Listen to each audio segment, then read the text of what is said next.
Logam alkali dalam sistem periodik terletak pada golongan 1A.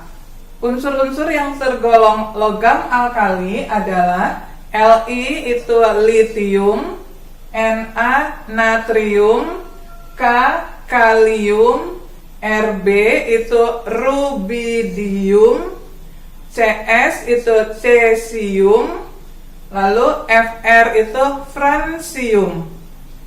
Sebetulnya atom H juga terletak pada 1A, tetapi sifat-sifat atom H atau hidrogen sangat berbeda dengan atom logam lainnya. Jadi atom H tidak tergolong pada logam alkali. Urutan unsur-unsur logam alkali itu tidak boleh terbalik satu sama lainnya. Jadi urutannya harus seperti ini, dari atas ke bawah berurutan. Untuk memudahkannya, kita menghafalkannya dengan kalimat sehari-hari, yaitu kita buat Lina kawin Robi cemas frustasi. Jadi ini untuk memudahkan menghafal urutan logam alkali. Ini adalah Li, yaitu litium. Na-nya berarti natrium. Lalu K ini dari kalium. Robi itu diambil Rb, itu adalah rubidium. Cemas ini dari C dan S-nya, yaitu cesium. Dan Fr, frustasi diambil huruf Fr-nya, menjadi logam francium. Kemudian perhatikan konfigurasi elektron dari logam golongan 1A. Elektron valensinya itu selalu 1. Misalnya Li3 itu kulit K-nya 2, kulit L-nya 1. Na11 berarti urutannya 2, 8, 1. Ini kulit K, L, M. Lalu atom K itu 19, 2, 8, 8, 1. Diingat lagi pelajaran konfigurasi elektron dengan menggunakan kulit pada kelas 10. Kita lanjutkan kepada sifat fisis logam alkali. Logam alkali itu memiliki titik didih dan titik leleh yang relatif rendah. Lalu urutannya dari atas ke bawah atau dari Li sampai Cs, titik didihnya itu semakin rendah. Sedangkan Fr itu merupakan logam unsur radioaktif. Kemudian sifat yang kedua, logam alkali itu berwarna putih mengkilap kecuali Cs atau cesium, itu satu-satunya yang berwarna kuning keemasan. Logam alkali walaupun bersifat logam itu memiliki tekstur yang lunak, jadi seperti penghapus karet. Dan logam ini jika diiris dengan pisau itu dapat terpotong. Kemudian logam alkali jika dibakar akan menghasilkan warna nyala. Litium menghasilkan warna merah, lalu natrium menghasilkan warna kuning, kalium menghasilkan warna ungu, rubidium menghasilkan warna merah, dan cesium menghasilkan warna biru. Sifat fisis yang kelima, logam alkali merupakan konduktor. Konduktor itu artinya merupakan penghantar listrik dan penghantar panas yang baik. Selanjutnya kita bahas sifat kimia dari logam alkali. Logam alkali itu merupakan logam yang paling reaktif, artinya sangat mudah melepaskan elektron. Kita tahu tadi pada konfigurasi elektronnya, elektron valensi dari logam alkali adalah 1. Jadi sangat mudah lepas elektron valensinya. Karena sifat ini, maka logam alkali itu harus disimpan di dalam minyak tanah atau parafin karena untuk mencegah logam alkali bereaksi dengan udara untuk menjaga kemurnian dari logam alkali. Sifat yang kedua, dari atas ke bawah, besarnya energi ionisasi, lalu keelektronegatifan dan afinitas elektronnya semakin kecil. Sifat yang ketiga, dari atas ke bawah, jari-jari atom logam alkali semakin besar. Tentu ini disebabkan oleh semakin banyaknya jumlah elektron. Nomor 4, logam alkali itu memiliki potensial elektrode yang rendah, sehingga logam alkali itu merupakan reduktor yang sangat kuat. Selanjutnya kita akan membahas kelimpahan unsur alkali di alam. Unsur litium di alam terdapat dalam bentuk mineral silikat dan petalite. Unsur natrium paling banyak adalah sebagai NaCl. Ini yang kita sebut sebagai garam dapur. Itu terdapat banyak sekali di dalam air laut.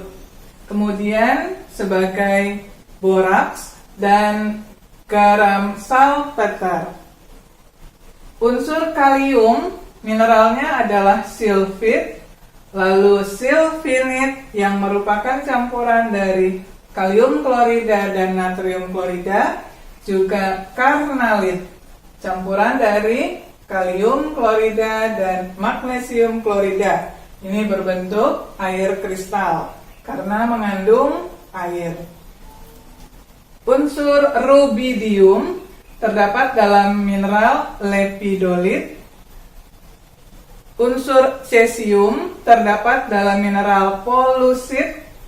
Dan yang terakhir adalah unsur fransium. Ini merupakan unsur radioaktif, jumlahnya paling sedikit. Dan unsur fransium ini berasal dari peluruhan logam aktinium atau lambangnya Ac dengan memiliki waktu paruh selama 21,8 menit. Ini artinya setelah waktu 21,8 menit, unsur fransium akan meluruh membentuk unsur lain. Selanjutnya kita akan melihat kegunaan logam atau unsur alkali. Litium itu biasanya digunakan sebagai bahan pelumas, lalu pembuatan batu baterai, dan pada industri kaca. Yang kedua, natrium itu kegunaannya paling banyak, antara lain pada industri kertas, lalu penyedap rasa, ini sebagai garam dapur, penyerap polusi pada cerobong asap, lalu pembuatan baking soda, dan pembuatan kaca atau gelas. Kalium itu digunakan pada pembuatan bubuk mesiu, misalnya pada petasan dan kembang api. Kemudian untuk pembuatan pupuk, kita kenal ada pupuk KCl atau kalium klorida. Pada fotografi dan juga pada pembuatan sabun cair, sabun mandi cair, itu mengandung KOH juga. Cesium digunakan dalam sel fotolistrik dan juga sebagai katalis atau pemercepat pada reaksi hidrogenasi senyawa organik. Sedangkan yang terakhir, fransium, ini jumlahnya sangat sedikit dan juga paling tidak stabil.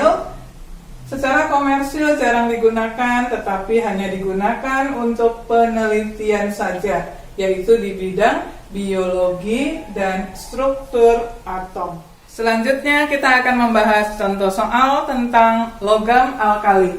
Yang pertama, kita diminta menentukan urutan kekuatan basa alkali dari yang paling lemah sampai yang paling kuat. Kita ketahui dulu urutan logam alkali dari atas, yaitu Li, lalu Na, K, Rb, dan CS. Inilah logam alkali yang dapat membentuk basa. Basa itu ciri-cirinya ada OH di belakangnya, dibaca hidroksida. Maka Li nanti akan membentuk basa LiOH atau litium hidroksida. Na akan membentuk NaOH yaitu natrium hidroksida. K menjadi kalium hidroksida, KOH. Rb akan membentuk RbOH atau rubidium hidroksida. CS akan membentuk CSOH atau cesium hidroksida. Kita ketahui pada logam unsur alkali, dari atas ke bawah itu jari-jari atomnya makin besar. Jika jari-jari atom semakin besar, maka OH-nya itu akan semakin mudah lepas. Dan kekuatan basa itu ditentukan oleh banyak atau sedikitnya OH yang dihasilkan. Karena itu, urutan dari basa alkali dari yang paling lemah sampai paling kuat itu dimulai dari LiOH, itu adalah yang basa paling lemah. Kemudian NaOH, jadi makin ke bawah itu semakin kuat. Kemudian KOH, lalu RbOH, dan yang paling kuat itu adalah CSOH. Itulah jawaban dari pertanyaan nomor 1. Kita lanjutkan membahas contoh soal yang kedua. Pada soal yang kedua diketahui data besarnya energi ionisasi untuk unsur alkali secara acak. Satuan energi ionisasi adalah EV, yaitu elektron volt. Angkanya adalah 376, 419, 403, 520, dan 496. Kita diminta menentukan urutan yang benar untuk harga energi ionisasi dari unsur alkali. Kita tuliskan dulu urutan logam alkali dari atas ke bawah. Li, Na, lalu K, Rb, dan CS. Ini adalah urutannya. Kemudian kita harus ingat bahwa dari atas ke bawah energi ionisasi itu nilainya semakin kecil pada unsur logam alkali. Maka nilai yang betul adalah Li pasti yang paling besar, makin ke bawah atau makin ke CS nilainya harus semakin kecil. Maka Li nilainya adalah 520, kemudian Na adalah 496, K selanjutnya adalah 419, Rb adalah 403, dan terakhir CS adalah yang terkecil yaitu 376. Inilah urutan harga energi ionisasi untuk unsur alkali. Kali ini kita mulai membahas pembuatan logam alkali. Logam yang pertama pada golongan alkali adalah logam litium atau Li. Sumber logam Li itu adalah mineral yang namanya spodumen atau rumusnya LiAlSiO 3 kali. Spodumen ini dipanaskan pada suhu 100 derajat Celcius, kemudian dicampur dengan asam sulfat atau H2SO4 yang panas dan dilarutkan ke dalam air untuk mendapatkan larutan yang namanya litium sulfat atau Li2SO4.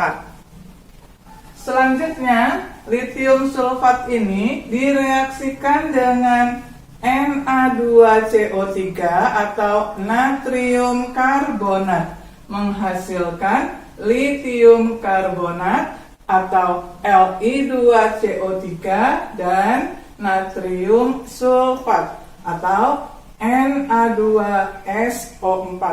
Kemudian, litium karbonat atau Li2CO3 ini direaksikan lagi dengan asam klorida atau HCl, menghasilkan LiCl atau litium klorida ditambah air dan ditambah CO2 atau karbon dioksida.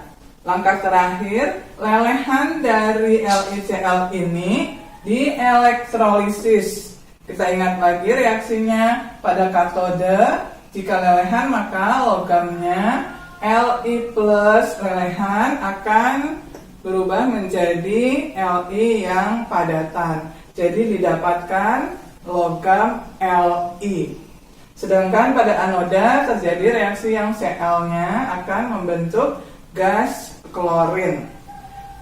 LiCl ini memiliki titik didih yang sangat tinggi, yaitu 600 derajat Celcius, sehingga dalam proses elektrolisis ini membutuhkan biaya yang tinggi karena untuk mencapai titik leleh yang 600 derajat Celcius.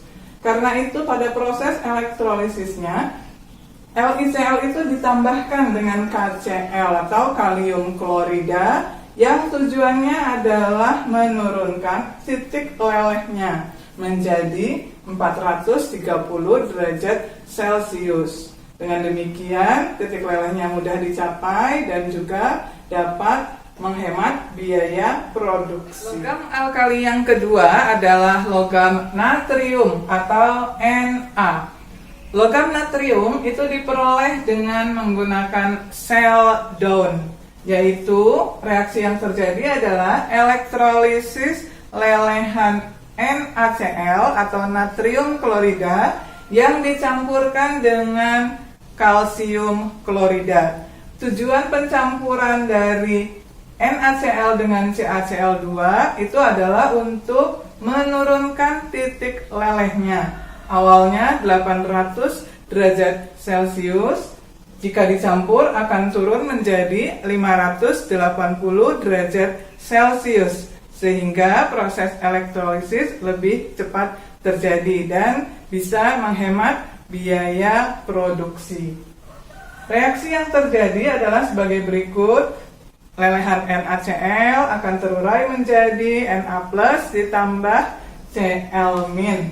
Kemudian kita ingat reaksi pada elektrolisis di katode Na+-nya akan berubah menjadi Na yang cair. Sedangkan pada anoda akan terbentuk gas klorin. Reaksi sel lengkapnya setelah elektronnya ini dihilangkan adalah 2Na+ ditambah 2Cl- menghasilkan 2Na. Nah, ini adalah logam natrium yang dalam bentuk cair. Selanjutnya, logam yang ketiga pada golongan alkali adalah kalium. Sumber utama dari kalium itu adalah mineral silfit atau KCl, dan logam kalium itu didapatkan dengan mereduksi lelehan kalium klorida ini. Reaksi yang terjadi adalah Na ditambah KCl yang lelehan akan menghasilkan NaCl-nya, lalu kaliumnya adalah berbentuk gas. Reaksi ini berada dalam keadaan kesetimbangan karena K itu mudah menguap dan K kemudian dikeluarkan dari sistem. Jika K dikeluarkan dari sistem, maka kesetimbangan akan bergeser ke kanan untuk selanjutnya terus-menerus memproduksi logam kalium. Logam alkali yang keempat adalah rubidium atau Rb.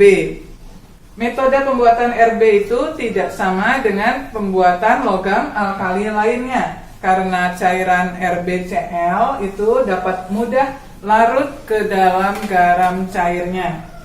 Karena itu, reaksi ini dibuat dengan mereaksikan logam Na dengan RbCl yang merupakan cairan panas. Reaksi yang terjadi adalah Na ditambah RbCl menghasilkan Rb ditambah NaCl. Reaksi ini berlangsung dalam kesetimbangan dan Rb itu sangat mudah menguap. Dan kemudian setelah menguap, hilang dari sistem kesetimbangan ini dalam wujud yang relatif sudah bebas dari zat pengotornya. Setelah Rb menghilang dari sistem kesetimbangan ini, maka reaksi ini akan terus bergeser ke kanan dan terus menghasilkan gas Rb. Logam yang kelima pada golongan alkali adalah cesium atau lambangnya Cs. Di bidang industri, CsCl itu dibuat dari mineral polusit yang kemudian ekstraknya direaksikan dengan stibbium klorida. Reaksinya adalah CsCl ditambah SbCl3 akan menghasilkan garam yang sukar larut dengan rumus CsSbCl4. Proses selanjutnya, garam ini direaksikan dengan H2S atau hidrogen sulfida akan menghasilkan CsCl.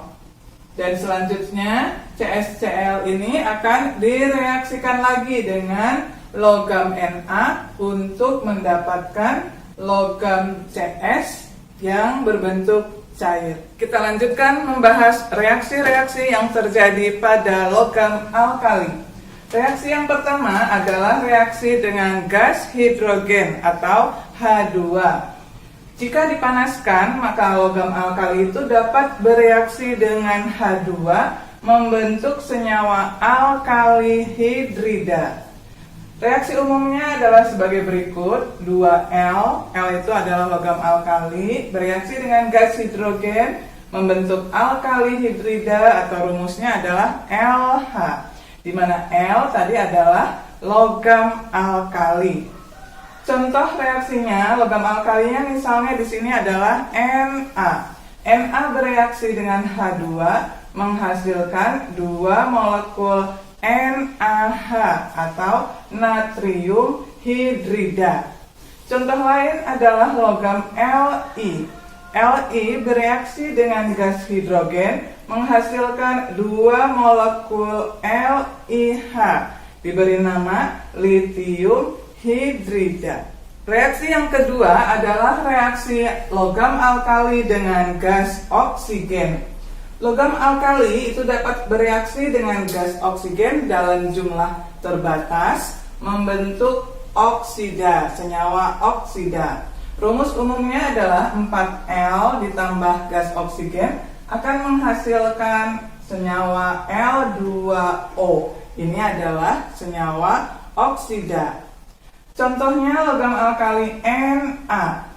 Jika bereaksi dengan O2 akan menghasilkan Na2O. Ini nama senyawanya adalah natrium oksida.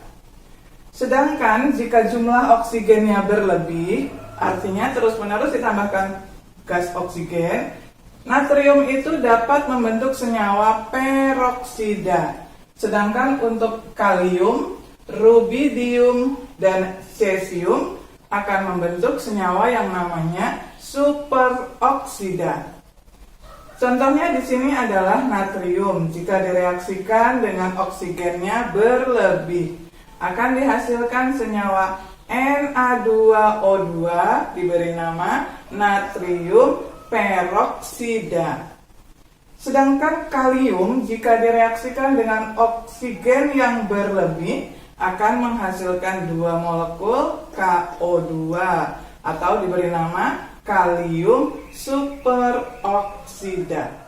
Selanjutnya adalah reaksi yang ketiga, yaitu reaksi logam alkali dengan halogen.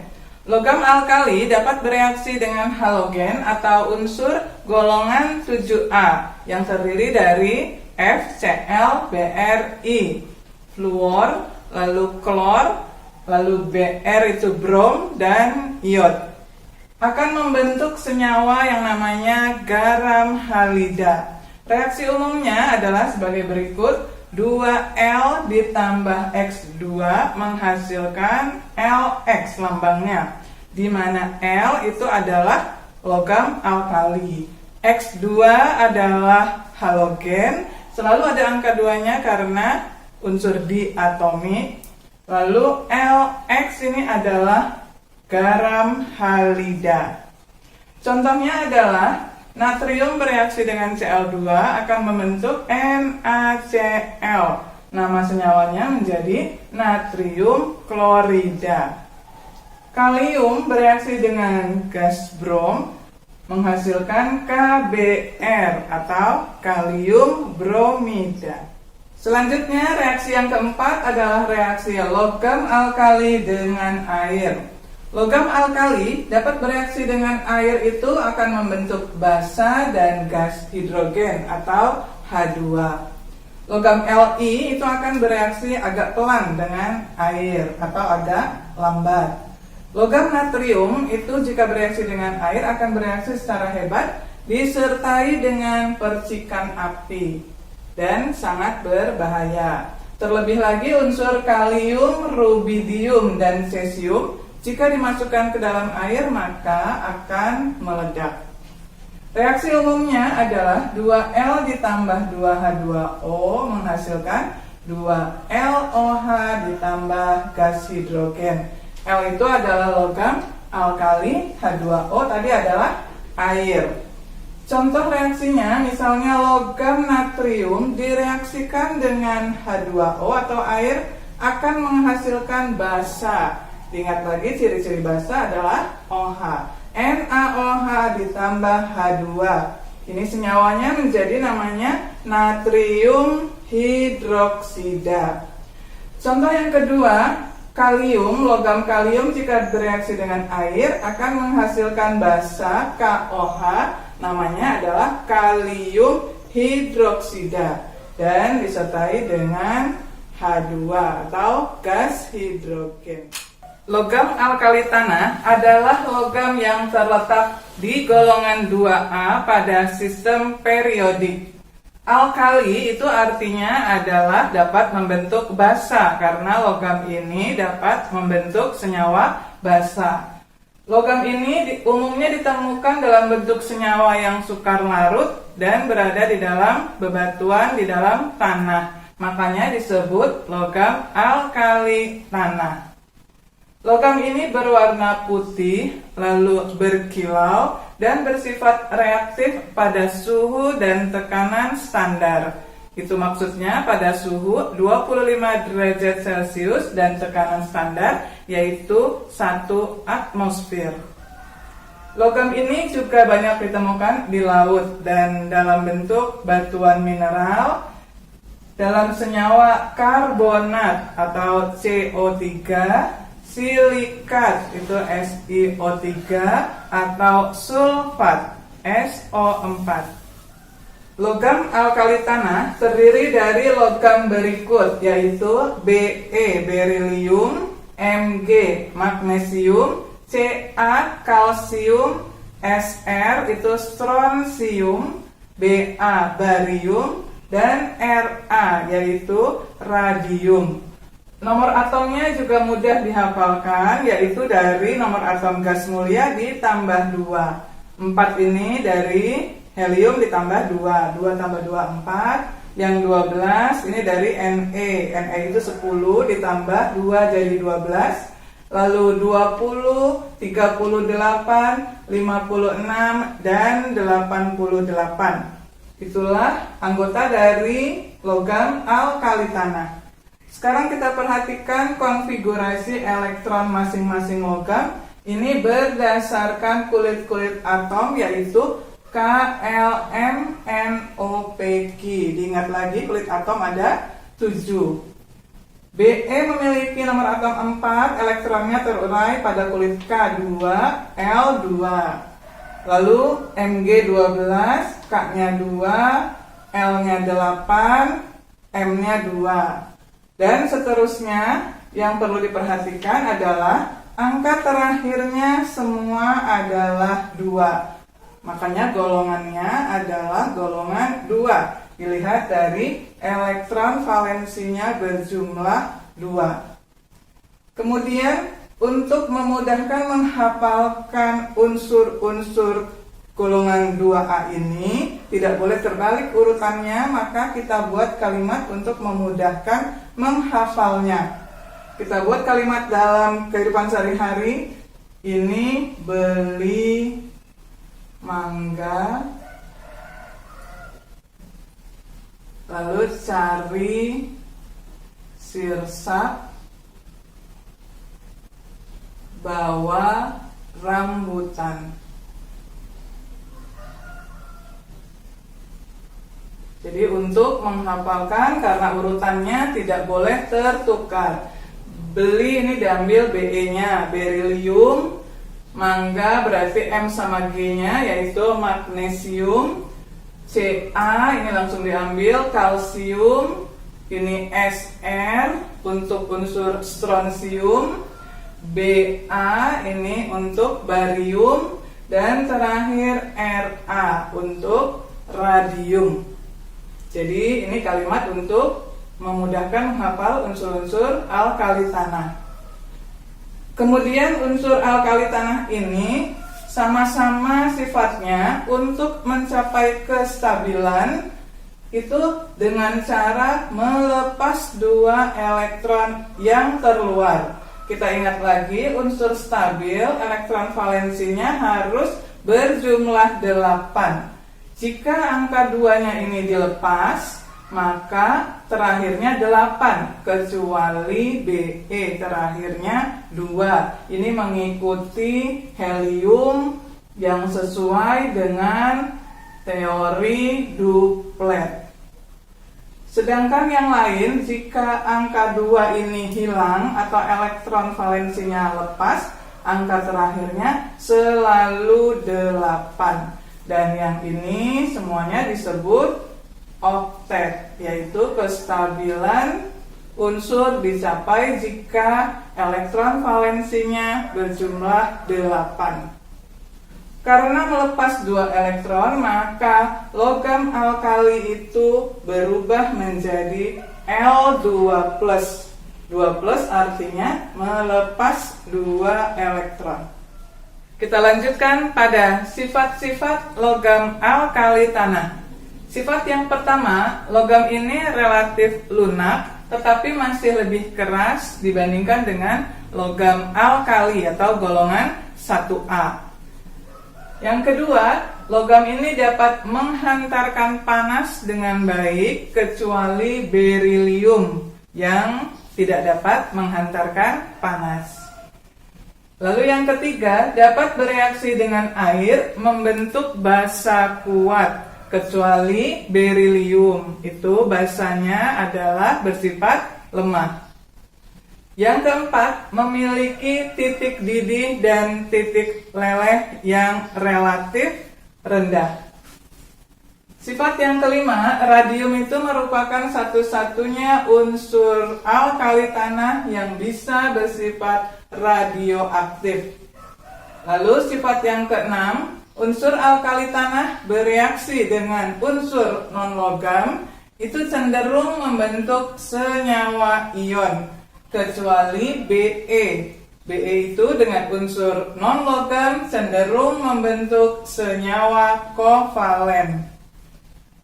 Kemudian jari-jari atom dan daya reduksi dari atas ke bawah, yaitu dari berilium sampai barium, itu semakin besar. Begitu juga dengan energi ionisasi dan keelektronegatifan dari atas ke bawah, itu sifatnya berurutan semakin kecil. Kita lanjutkan pada manfaat dan kegunaan logam alkali tanah. Logam ini jika digabung dengan logam lain membentuk senyawa akan banyak bermanfaat. Misalnya yang pertama adalah duralium. Duralium itu adalah senyawa untuk bahan pembuat kerangka pesawat terbang. terdiri dari 93% aluminium, 3% magnesium, 3% Cu itu cuprum atau tembaga, dan 1% Mn yaitu manganium. Kemudian ada senyawa namanya magnesium. Ini digunakan sebagai bahan pembuat peralatan rumah tangga ya, panci atau ketel air di dapur. Itu merupakan gabungan 5% Mg magnesium dan 95% aluminium. Kemudian CaCO3 atau namanya kalsium karbonat. Ini adalah bahan baku semen. Kegunaan berikutnya adalah CaSO4 atau kalsium sulfat 2H2O. Ini merupakan senyawa kristal. Itu berfungsi sebagai pembuat gips ya, yang berguna untuk menyangga tulang yang patah. Lalu MgOH2 kali atau magnesium hidroksida ini adalah sebagai bahan pembuat obat MAH. Yang keenam, MgSO4 yaitu magnesium sulfat digunakan sebagai obat pencahar atau obat pencuci perut. Yang ketujuh, logam berilium itu digunakan sebagai campuran bahan pembuat pegas dan klip kertas. Yang kedelapan, strontium itu digunakan sebagai bahan pembuatan kembang api. Lalu ada juga senyawa CaC2, kalsium karbida. Ini adalah bahan untuk pembuat karbid.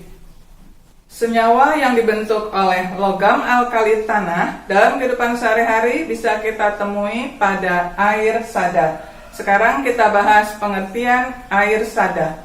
Berdasarkan sifatnya terhadap sabun, terdapat dua macam jenis air. Yang pertama air sada dan kedua air lunak. Air sada yaitu air yang menyebabkan sabun sukar berbuih dan dapat menimbulkan kerak berwarna putih. Sedangkan air lunak yaitu air yang menghasilkan banyak buih dan tidak dapat menimbulkan kerak. Kerak ini biasanya kita temui pada keran air atau wastafel, terdapat lapisan yang berwarna putih. Nah, itu disebabkan oleh adanya air sada. Air sada terbagi menjadi dua macam, yaitu air sada sementara dan air sada tetap. Air sada sementara itu mengandung senyawa CaHCO3 dua kali atau kalsium bikarbonat dan MgHCO3 dua kali atau magnesium bikarbonat. Air sada sementara ini dapat dihilangkan dengan cara pemanasan. Jadi misalnya kalsium bikarbonat dipanaskan, maka akan mengendap kalsium karbonat, lalu air dan CO2, sehingga airnya bisa dipisahkan karena kalsium karbonatnya ini akan mengendap. Kemudian air sada tetap itu mengandung ion Ca2+ atau kalsium dan Mg2+ atau ion Mg bersama dengan ion negatifnya yaitu karbonat atau CO3-2-, lalu ion klorin atau Cl- dan SO4-2- atau ion sulfat.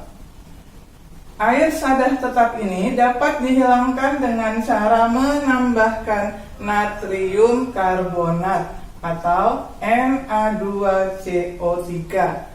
Misalnya, air sada yang mengandung magnesium klorida itu ditambahkan dengan natrium karbonat, maka akan terjadi endapan MgCO3 atau magnesium karbonat dan NaCl atau natrium klorida.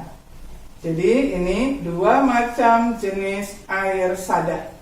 Dampak buruk yang ditimbulkan oleh air sada adalah sebagai berikut. Pada ketel uap itu dapat menimbulkan kerak yang berakibat tidak efisiennya energi untuk mendidihkan air. Kita perhatikan pada ketel air, di bagian bawahnya sering terlihat lapisan yang berwarna putih. Nah, itu disebabkan oleh adanya air sada. Lalu, kerak yang timbul pada pipa air panas itu juga dapat menyumbat aliran air. Secara ekonomis, air sada itu juga mengakibatkan pemborosan karena kita harus banyak menggunakan sabun dan deterjen pada saat mencuci. Karena buih yang ditimbulkan oleh sabun dan deterjen akan sedikit jika airnya mengandung air sada. Dampak lain air sada itu adalah ion Mg2+ dan Ca2+ jika masuk ke dalam tubuh melalui air minum, maka akan mengendap karena bereaksi dengan senyawa oksalat yang ada di dalam tubuh. Dan endapan ini lama-kelamaan akan membentuk batu kandung kemih sehingga menyumbat saluran kencing dan dapat menimbulkan penyakit yang disebut kencing batu. Berikut ini contoh soal untuk senyawa yang dibentuk dari logam alkali tanah. Perhatikan tabel berikut, terdapat data hasil percobaan kelarutan ion alkali tanah dalam beberapa larutan. Ini tabel ada Na2CO3, natrium karbonat, natrium hidroksida, natrium sulfat, natrium oksalat, dan kalium kromat. Lalu ion alkali tanahnya adalah Mg2+, Ca2+, Sr2+, dan Ba2+. Cara membacanya, misalnya ini Mg2+ direaksikan dengan Na2CO3 membentuk endapan putih. Ca2+ dengan Na2CO3 membentuk endapan putih. Lalu yang tanda strip ini artinya tidak terjadi endapan, yaitu antara Ca2+ dengan NaOH. Begitu seterusnya membaca tabel ini. Lalu yang ditanyakan adalah berdasarkan tabel tersebut, tentukanlah reaksi yang tepat untuk membedakan yang A, ion Mg2+ dan Ba2+, lalu yang B, ion Ca2+ dan Sr2+, dan C, ion Ca2+ dan ion Ba2+. Kita mulai membahas yang A untuk membedakan ion Mg2+ dan Ba2+. Kita lihat di sini Mg2+, ini adalah Ba2+. Perhatikan dengan natrium karbonat sama-sama menghasilkan endapan putih. Jadi tidak dapat digunakan sebagai reaksi untuk membedakan. Lalu NaOH dengan Mg2+ akan menghasilkan endapan putih. Dan dengan Ba2+ itu tidak menghasilkan endapan. Jadi jawaban yang pertama, reaksi yang bisa digunakan untuk membedakan adalah NaOH. Kemudian cari lagi yang berbeda. Mg2+ dengan Na2SO4 ini tidak terbentuk endapan. Ba2+ itu membentuk endapan putih. Maka jawabannya berikutnya adalah Na2SO4.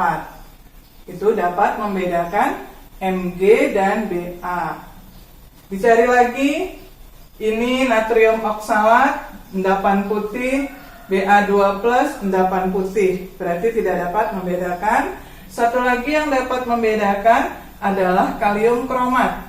Dengan Mg2+, tidak terbentuk endapan, tetapi dengan Ba2+, terbentuk endapan kuning.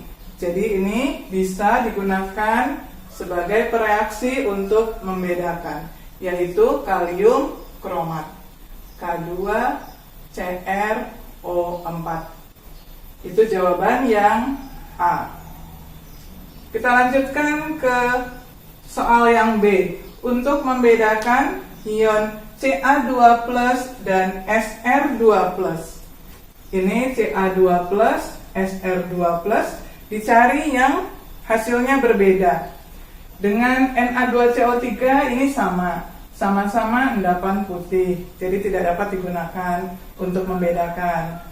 Dengan NaOH ternyata sama-sama tidak membentuk endapan, jadi juga tidak dapat digunakan untuk membedakan Ca dan Sr.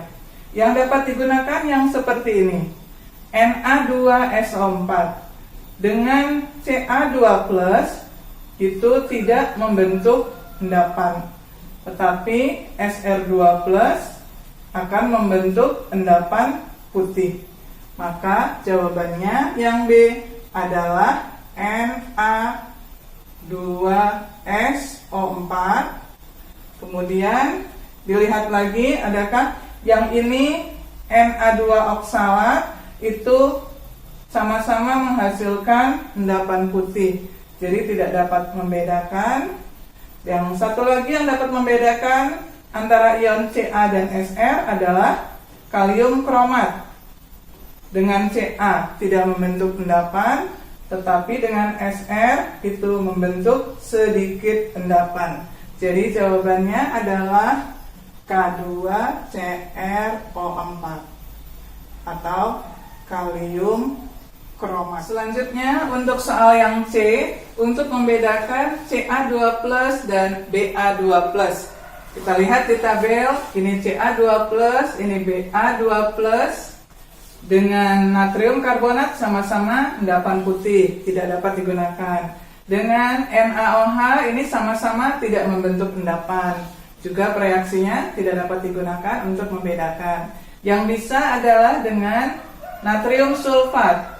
Ca tidak membentuk endapan, tetapi Ba2+ akan membentuk endapan putih. Jadi jawaban yang C, reaksi pertama yang bisa digunakan adalah Na2SO4. Kemudian ada lagi oksalat, ini sama-sama membentuk endapan, berarti tidak dapat digunakan reaksinya. Satu lagi adalah kalium kromat. Dengan Ca tidak membentuk endapan, tetapi dengan Ba membentuk endapan berwarna kuning. Jadi ini dapat digunakan untuk membedakan ion Ca dan Ba. Jawabannya adalah K2CrO4.